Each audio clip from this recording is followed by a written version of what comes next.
Hey, I'm Max Van. And I'm Brian Van. Today we're going to unpack SportbikeTrackHere.com MotoAmerica Junior Cup Round 1, Road Atlanta.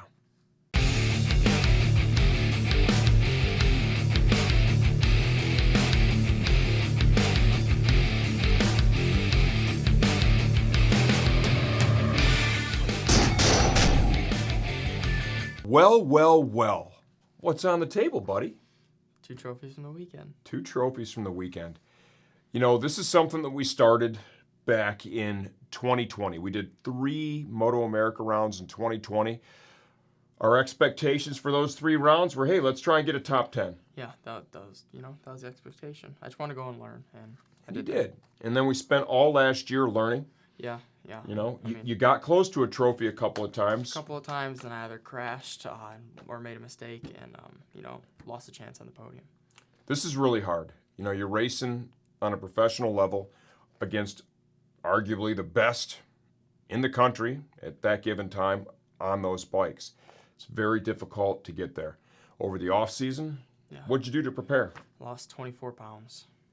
That's a lot, you know what I mean? How many hours a day do you spend working out? I spend 2 hours a day, 7 days a week. I don't take a rest day. Well, you are 16. You don't need a rest day. No, I was 167 pounds, and I was only, probably 5'10" at the time. And to race a junior cup bike, being 167 pounds, it's kind of hard to be competitive, Yeah. Especially on the straightaways. So you worked hard, physically, lost the weight. Your endurance, I could see it was a lot better. There's no question. Yeah, You're not getting tired or anything. No, I never got tired. Your strength is solid. Yeah. No doubt. What else do you do to train? Nothing. Well, you do work 40 hours a week. I do work 40 hours a week. It's not, you do not your school work. Yeah, not exactly training. But Right. We don't get a lot of time to ride, so, the kid has to make the most of it, and riding at the MotoAmerica events with the fastest people in the country, I think that's a great way to learn. Yeah. And we spent over a year doing that. For sure. So what were your expectations when we went into Road Atlanta? Well, honestly, going into Road Atlanta, I came in with confidence because I knew I did the work on the off-season, lost the weight. And again, I knew I could win, so that's kind of what the goal was. I definitely want to finish on the podium. I wanted to get my first trophy, but other than that, So let's talk about Friday. Okay, Friday you went out there. We had practice 1. Yeah.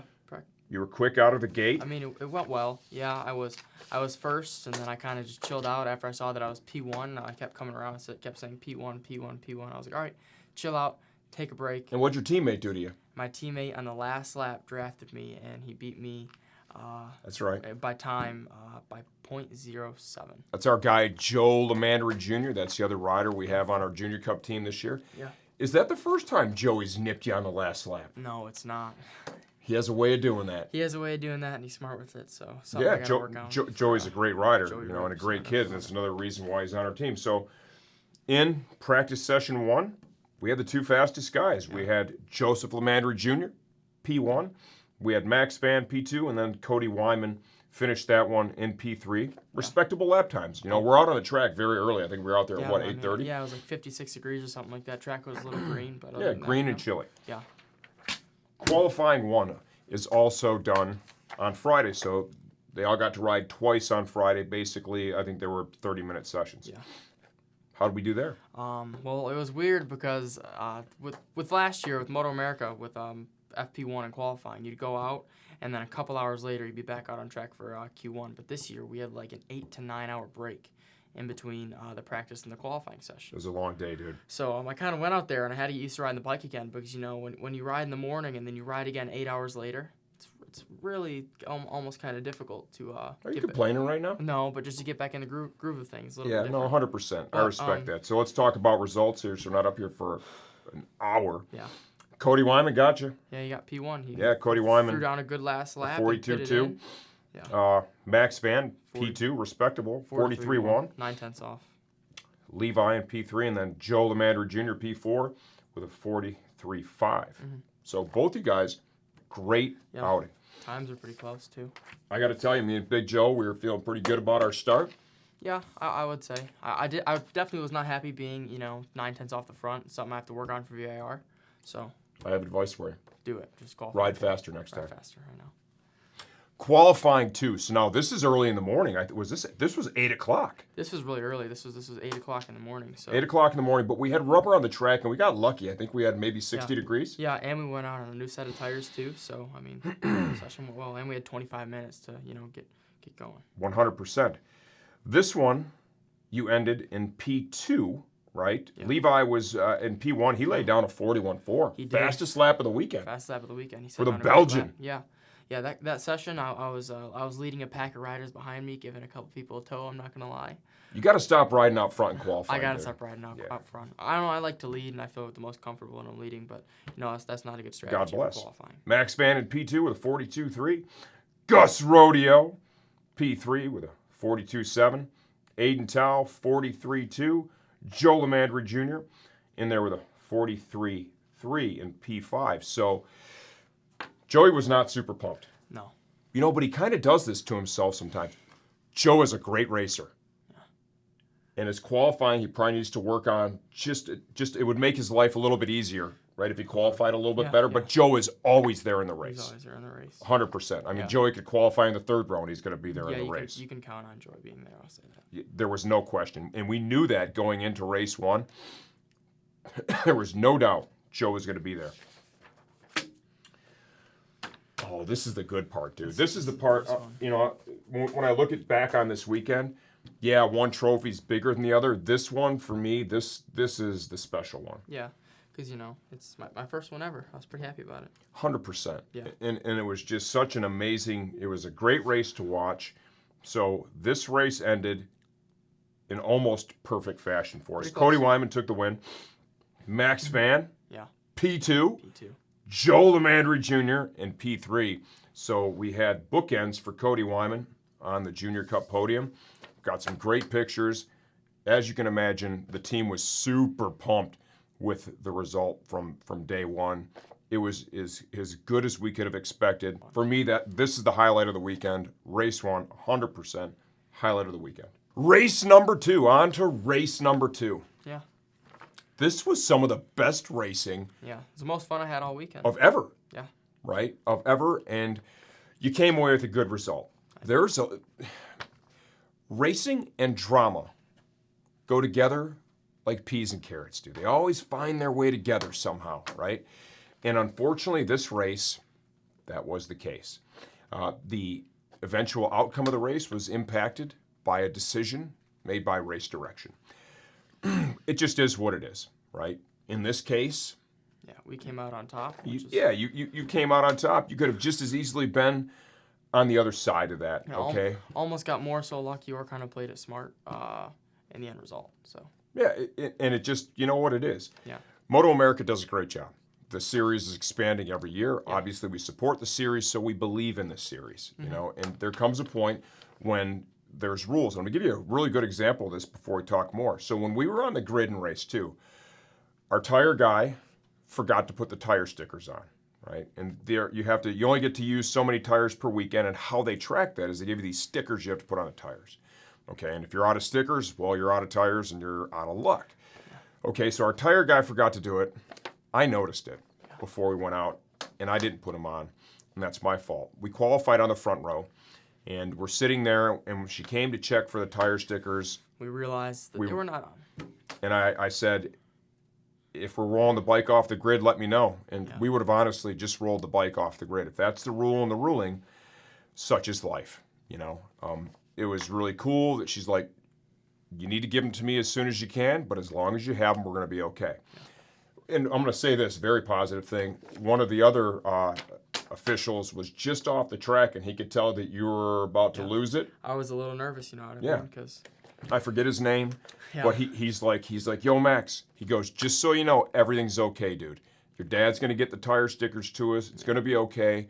Calm down and just go out and race. Yeah. I thought that was pretty sweet. Yeah, and whoever you are, hopefully I'll meet you at VIR, but I appreciate it. Thank you. Yeah, 100%. Kind of cooled me down. I wasn't exactly upset or throwing a fit. I was just like, damn. You were nervous about it. I was nervous you were nervous that we did something that negatively impacted you. I had a good shot of winning, and it just could have lost it all right there. Could have that taken away from you. That's rules. So let's get on to the race. Best racing of the day, no doubt. You guys were all ripping. Yeah. Right. A lot of position changes. fantastic. Some of the stuff that I noticed is, let's talk about 2 turns on this track. Yeah. There's 2 riders that each have ownership of one particular corner. Max Van, I felt like from what I watched, man, you could just put a sign with your name on it in turn 1. Ownership. You were crushing there. The other one? Yeah. Oh, it's Kayla, dude. Kayla going into turn 10A was Kayla in 10A? Yeah. I mean... yeah, I'm going to say this. I feel like we all were braking at the same time, but she would just let off the lever a lot earlier. She was showing you guys what's up. She would roll through the corner on entry probably 5 to 10 miles an hour faster than any of us. She was showing you guys what's every up, lap. 100%. Yeah. She owned 10A, no question. For sure. So, how did the race end? The race ended with Max leading the last lap. Yeah, I mean, it was kind of a freak accident. I didn't mean to lead the last lap, not at all actually. Going across the line, I had like a 4 or 5 bike draft entering turn 1, and I just launched past everybody. And then I'm entering turn 1. I remember going up the hill, and I said, oh crap, I did not mean to be leading this, but I mean I can't back off now. I just got to push. Yeah, just got to go. And I tried to pull a gap, and through turn 6 and 7, I let off the lever, and I got a really good drive, and I was able to pull a gap. And going on the back straightaway, I did not feel anybody drafting me. So you can actually feel that is what you're telling me. You can feel that, when you're side by side with somebody and you feel somebody going by you or getting closer to you, it slows you down. You can honestly, you can definitely feel that. And I didn't feel that at all until... Did you see the yellow flags? Oh, no doubt about it. Where did you see the yellow flags? No doubt about it. On the outside of 10A. Okay. So, and Did you see people in the... I saw the down rider, I saw the corner workers, and I saw, the bike was a little bit away from the rider. The rider had a high-vis suit, I think black or gray with a high-vis suit. I remember seeing that too. But, yeah, I didn't feel anybody drafting me. Probably should have been looking at the racetrack. Yeah, I There didn't. you go. Okay. I didn't feel anybody drafting me until the last second when everybody pulled out, and when they all went by, you know what? I let off with the aggression. I let them all go by, not really knowing that I would. Yeah, you didn't look like you fought really hard there. No. And when I look at your split times too, your split for the very last sector was almost a half a second slower than the previous lap, which was interesting. Yeah. So, long story short, here's what happened. Okay, the 3 riders that made the pass in the yellow zone were essentially penalized for it. And at the end of the day, Race Directions the one who did that. There was no protest levied. Nobody did anything or said we had 4th place. We're going to walk away with that. And there's way more to the story. We're not going to get super deep here. Yeah, I was going to take the points and. Yeah, and just move on. But we all have to trust MotoAmerica and their officials to do what's right. And. It's like the tire sticker thing. Yeah. If we couldn't race, well, we couldn't race. That would just be what it was. Take the bike off the grid and be done. Yeah, well, you'd probably be really pissed at your dad, but I'd take that one on the chin because a rule is a rule. Fortunately in that case, they're like, as long as you have the stickers, you're golden. So we were okay there. Thankfully. With passing under yellow, if they let that go, then they would have to let it go for everybody, and it just turns into a disaster. So let's just get off the drama, leave that part alone. There is more still to the finish of this race, and part of this is a real bummer. Yeah. So going through turn 11, go ahead and tell the story. Well, in 10B, Gus ran around the outside of me. It was a great move on his end. But heading up the hill, we were all going down on the brakes. In the yellow, so it still didn't. It was unfortunately in the yellow. Didn't count. Yeah. Well, yeah, but going up the hill, going down the hill. I mean, we were all really hard on the brakes. And then exiting the last turn, I got on the gas, and Levi was trying to go around the outside of me, or Levy, sorry, I should say. Tried to go around the outside of me, got on the gas a little early. There was nowhere, like he would have had to go. He would have had to ride in the grass. Most likely. Yeah, I mean, because you were. Or through the gravel, one of the two. But yeah, I got on the gas really hard, tried to get a really good drive, and he ended up high-siding himself, and he, smacked into me, and as soon as he smacked into me, he basically, almost face first hit the ground, and unfortunately, my teammate Joe Lamandry and Hayden Bickniece were right on his tail, and they both had nowhere to go, and ended up hitting his bike. Joey got ran over, right before the line. Yeah, Hayden tabletopped Joey. Yeah, I mean, Hayden did everything he could. Hayden did everything he could. Great rider too. Yeah. There was nothing he could do. Thank God.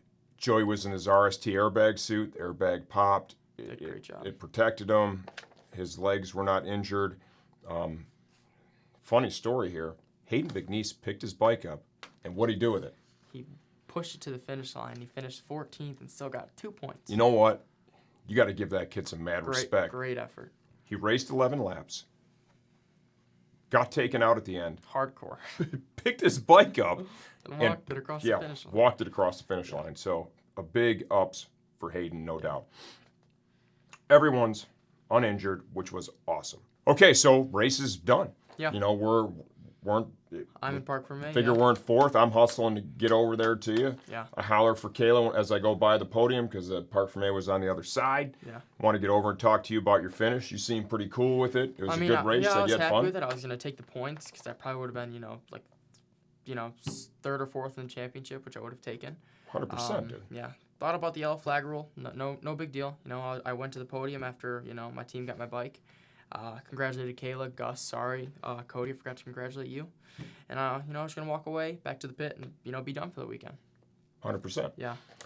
And then next thing we know, and how this really started for us is our warehouse manager Will was down there, and where was Will watching? He was watching and actually turned 10A and 10B. And he came over and he's like, dude, because I know a little bit more about the rules than he does, and he's like, all those passes were made under yellow. I'm like, you know what that means, don't you?